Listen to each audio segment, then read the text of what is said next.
wabarakatuh. Kembali lagi dengan saya Siti Nurhaliza dari Prodi Komunikasi dan Penyiaran Islam. Nah, di sini saya akan membuat learning journal pada mata kuliah Public Speaking yang diampu oleh Bapak Dr. Adi Kusuma, Eskom FSI. Nah, pada pertemuan kali ini seperti pertemuan pada umumnya, yaitu akan ada 3 mahasiswa atau 3 teman saya yang maju ke depan untuk melakukan public speaking. Namun bedanya pada pertemuan kali ini kita tidak ditunjuk oleh Padi, namun langsung siapa yang mau maju. Wah, keren banget kan buat teman-teman saya yang maju dengan sukarela tanpa ditunjuk. Nah, pada pertemuan kali ini kita akan membahas tentang bagaimana sih cara supaya kita tidak demam panggung ketika berbicara di depan umum. Nah, sebelum itu kita kenali dulu nih, berbicara di ranah privat itu apa aja dan berbicara di ranah publik itu apa aja gitu. Nah, pertama berbicara di ranah privat, yaitu di keluarga, sahabat dekat, teman, atau orang-orang terdekat kita. Sedangkan kalau berbicara di wilayah publik, yaitu di luar wilayah privat. Nah, selanjutnya itu kita ada unsur yang membedakan dengan berbicara di wilayah privat. Yang pertama, keberagaman orang, kuantitas orang yang diajak berbicara, tempat acara. Nah, sedangkan kalau berbicara di ranah privat itu sama pentingnya dengan di ranah publik. Yang kedua, menjadi sarana latihan untuk berbicara di depan publik. Lalu, apa aja sih prinsip komunikasi? Yang pertama, tahu apa informasi yang akan disampaikan. Yang kedua, tahu tujuan. Nah, tujuan kita menyampaikan pesan kepada audiens itu untuk apa? Entah memberi informasi kah, atau mendidik kah, atau mempengaruhi. Nah, yang ketiga, khalayak. Nah, kita harus ketahui karakteristik khalayak, pendidikan, budaya, dan sosial ekonomi. Nah, spesifiknya mahasiswa atau latar belakang pendidikan kurang lebih sama. Cara komunikasikan pesan. Yang pertama nih, pesan yang kita sampaikan harus akurat, jelas, singkat, sesuai sikon, bisa melalui uraian, obrolan, naskah, dan bisa juga spontan.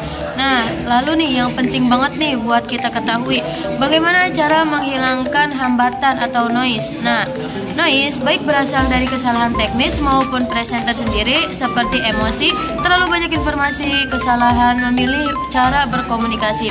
Nah, kita juga harus ketahui targetnya gitu. Komunikasi audiovisual adalah agar khalayak mengerti dan tujuan komunikasi tercapai. Nah, masuk pada jenis pembicaraan publik. Apa aja sih jenis pembicaraan publik? Nah, ya betul, seperti pidato, MC, ceramah, atau yang lainnya. Nah, di sini saya akan sebutkan jenis pembicaraan publik. Nah, yang pertama impromptu. Apa impromptu tuh? Ya betul, impromptu itu berbicara dadakan tanpa terencana. Nah, yang kedua kebalikan dari impromptu, yaitu terencana. Seperti apa? Seperti presentasi. Nah, yang ketiga moderator, yang keempat pidato, yang kelima MC, yang keenam berbicara dalam wawancara, yang ketujuh penyiar radio dan presenter TV pembicaraan. Nah, kalian pernahnya yang mana tuh? Kalau saya sendiri sih jujurnya pernahnya pidato atau presentasi. Nah, ya presentasi saya pernah, karena di kelas setiap hari, enggak setiap hari juga sih, pernah presentasi gitu, setiap minggunya, enggak setiap minggunya juga sih.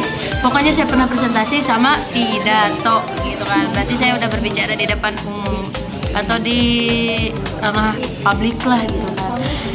Nah, setelah kita tahu nih jenis pembicara publik, nah kalian pernah nggak sih ngerasain kayak pas mau maju depan publik tuh selalu gak siap atau apa gitu? Nah, ternyata itu adalah hambatan atau juga bisa disebut mitos umum ketika berbicara di depan publik gitu. Apa aja sih? Nah, sini akan saya sebutkan. Yang pertama, tidak siap. Nah, tadi kan saya udah bilang tidak siap. Pernah gak sih kalian kayak mau maju depan umum tuh gak siap gitu? Kalau saya sendiri pernah, tapi tidak siap itu bisa diatasi dengan kita melakukan persiapan yang matang.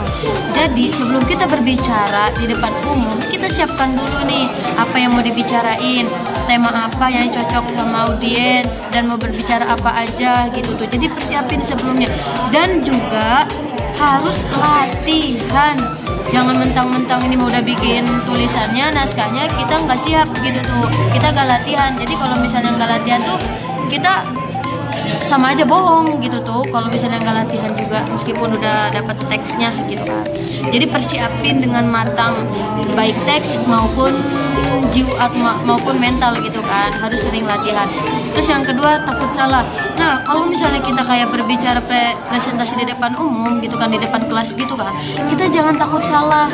Jangan tahu, karena salah itu wajar dalam hal belajar gitu, kayak kita ini gitu tuh. Siapa tahu dari kesalahan itu kita bisa belajar untuk memperbaiki kesalahan yang sebelumnya gitu. Nah, yang ketiga, berpikir negatif tentang audiens. Nah, jangan sampai kita tuh berpikir negatif tentang audiens gitu. Misalnya mukanya itu perangas gitu, kita mikir, ih dia nggak senang kali sama kita ya, ih apa kita salah pengucapan atau apa. Jangan, tetap kita lanjutkan aja gitu, selagi teks yang kita atau tema yang kita bawakan selagi masih sopan dan sesuai dengan audiens. Nah, yang keempat, takut tidak bisa memenuhi ekspektasi audiens. Kenali demam panggung. Yang pertama, perasaan gugup luar biasa sehingga menyebabkan nafas pendek, ngos-ngosan kan kalau ngomong. Terus ketegangan fisik, mules. Nah, demam panggung juga ternyata bisa menyebabkan mules. Kalian pernah nggak? Kalau saya sih pernah sih, jujur. Mules pas mau berbicara di depan publik. Terus kerongkongan berkontraksi dan mengecil, tangan dan lutut dan suara yang keluar terdengar gemetar gitu misalnya. Nah, akibatnya perubahan kunci nada, pitch, kehabisan napas, kehilangan suara dan konsentrasi, sehingga menyebabkan juga kita macet berbicara. Nah, itu semua terjadi karena kurangnya pengalaman dan persiapan. Itu semua bisa diatasi dengan sering latihan, adlibs, announcing, dan menyiapkan materi secara matang. Nah, hanya itu yang dapat saya sampaikan. Kurang lebihnya mohon maaf. Wassalamualaikum warahmatullahi wabarakatuh.